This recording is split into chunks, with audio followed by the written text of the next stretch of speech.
ప్రపంచ ఫుట్బాల్ దిగ్గజాల్లో ఒకరైన మెస్సీ బృందంతో ఫ్రెండ్లీ ఎగ్జిబిషన్ మ్యాచ్ను నిర్వహించేందుకు సర్కారు ఏర్పాట్లు చేస్తోంది. ఈ నెల 13న ఫ్రెండ్లీ ఎగ్జిబిషన్ మ్యాచ్ జరగనున్న నేపథ్యంలో ఉప్పల్ రాజీవ్ గాంధీ అంతర్జాతీయ క్రికెట్ స్టేడియాన్ని డిప్యూటీ సీఎం బట్టి విక్రమార్క, మంత్రి శ్రీధర్ బాబు సందర్శించారు.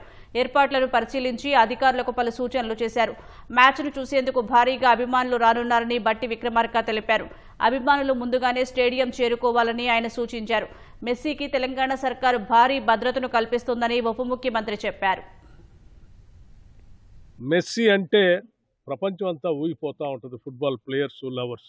ఈ ఫ్రెండ్లీ మ్యాచ్ తెలంగాణ రైజింగ్లో భాగంగా జరిగేటువంటి ఉత్సవాల్లో భాగంగా ఈరోజు లియోనెల్ మెస్సీ గారు కూడా తెలంగాణ రైజింగ్ చాలా బాగుంది, దాంట్లో నేను కూడా పాల్పంచుకోవాలన్నటువంటి ఆలోచనతో వారు పెద్ద ఎత్తున వస్తూ ఉన్నారు. ఫ్రెండ్లీ మ్యాచ్ ఆడటానికి ముఖ్యమంత్రి రేవంత్ రెడ్డి గారితో పాటు మా రాష్ట్ర ప్రభుత్వం నుంచి ఒక టీం, మెస్సీ గారి తరఫు నుంచి ఒక టీము, 2 టీములు ఆ రోజు 13వ తారీఖు ఫ్రెండ్లీ మ్యాచ్ ఆడబోతా ఉన్నారు.